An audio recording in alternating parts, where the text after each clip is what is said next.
Overflows. Sexual imagery and union of energies.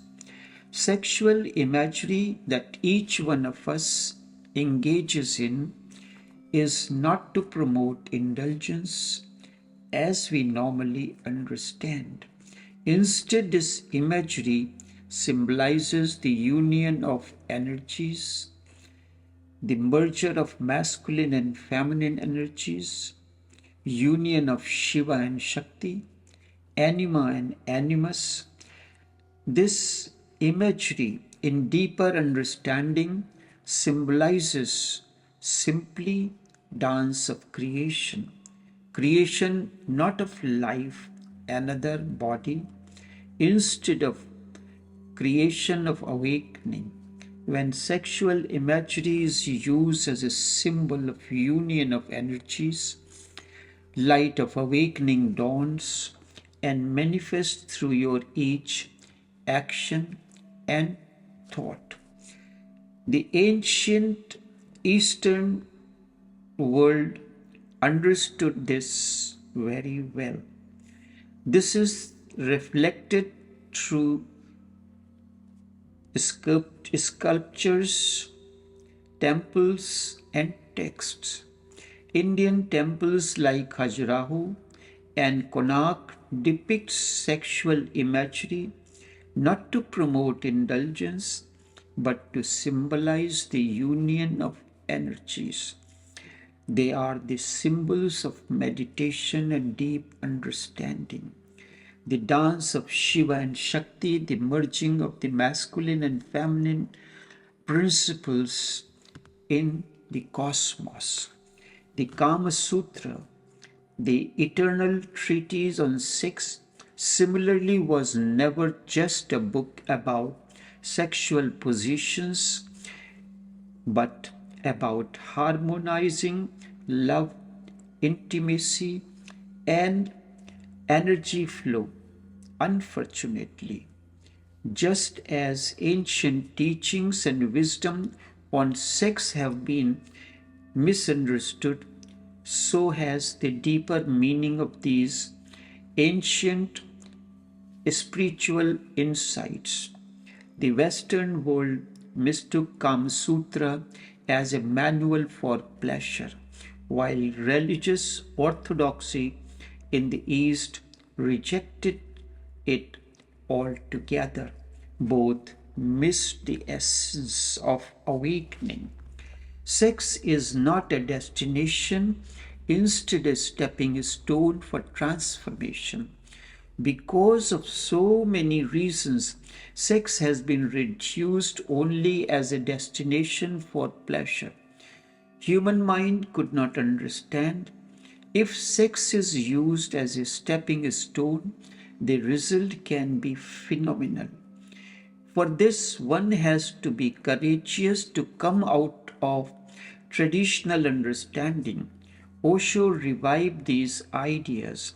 It was not to promote sexuality, but to free people from the guilt and shame imposed by false morality, allowing them to see sex as a stepping stone, not a mere destination.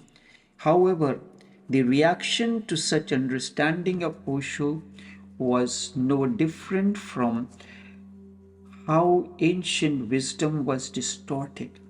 Some labeled him as the prophet of free sex, but there is not a single claim or credible evidence that Osho himself indulged in sexual activities or encouraged others to do so. His discourses on sex were about awareness, not indulgence. Others to do it are encouraged others to do so. His discourses on sex were about awareness, not indulgence. He simply spoke about a reality that no other spiritual master dared to address. He pointed out that the most people are either repressed or obsessed, and in both cases they remained trapped. His vision was to move beyond both, to access sexuality naturally, and then through meditation to transcend beyond it. His approach was deeply scientific, similar to how a physicist studies energy to understand how to utilize it better how to utilize it better. Osho was not against sex, nor was in favor of it. Instead, he was beyond it. His teachings were about understanding, acceptance, and eventually liberation. One of the reasons people misunderstood Osho was his use of humor and provocations. He often told sexual jokes not because he promoted lust, but because humor has a power to break rigid mental conditionings. It is the humor that has the capability to break the mental, rigid mental conditionings. The human mind is deeply programmed by centuries of false beliefs, and sometimes laughter is the only way to break an opening. But when he spoke seriously, he explained how sex is the only peak experience that common man and has gone through. Only if he understands it deeply, possibility exists for transformation. In that brief moment of orgasm, thoughts stop. It is the only time when mind, ego, and desires disappear and dissolve into deep oneness. The only moment that man has experienced. But he did not experience it as a stepping stone, instead as pleasure, and in that he lost the process when mind, ego, and desires dissolve into an abyss. He pointed out that this momentary silence is a glimpse of what meditation can offer permanently, but people mistake this fleeting pleasure for ultimate fulfillment.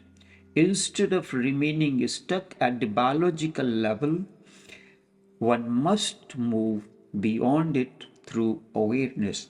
Most of us remain stuck at the biological level of this existential bioenergy that you are provided at birth. Deep understanding of any subject can come through experience. Understanding through experience does not go deep unless it is followed by intuitive understanding. Another way deep understanding comes through intuition and deep meditation. Osho's deep understanding is the outcome of intuition and meditative insights. As a result, Osho also spoke about the biological reality of sex without any hesitation. And speaking without any kind of hesitation is the outcome of dissolution in cosmic wisdom. One who attains to awakening, intuition is fully developed, and with this deep force of expression also develops, can explain anything without any hesitation. Anything without any hesitation. As a result, Osho discussed how men ejaculate earlier than women experience orgasm, and how, in most cases, Men do not care about a woman's pleasure, women's fulfillment. This is a universal reality found in both Eastern and Western societies. Science confirms that men's sexual response cycle is faster than women's, which often leads to a lack of fulfillment in relationship and remains the cause of chaos, the misery and inner conflict. Instead of avoiding instead of avoiding these discussions, Osho brought them to the surface, urging people to become conscious lovers, rather than just engaging in mechanical sex. His teachings were not about indulgence, but about bringing awareness to the most unconscious aspect of human life. Sex has remained as the most unconscious, misunderstood, misutilized aspect of human life. It has been given to you for creation of consciousness, not mere creating another body. And this requires tremendous awareness. Instead of the you have to Awareness can come without indulgence, and it can come with indulgence when there is a deep understanding and conscious awareness. Then your experience reaches another dimension. Enough for now.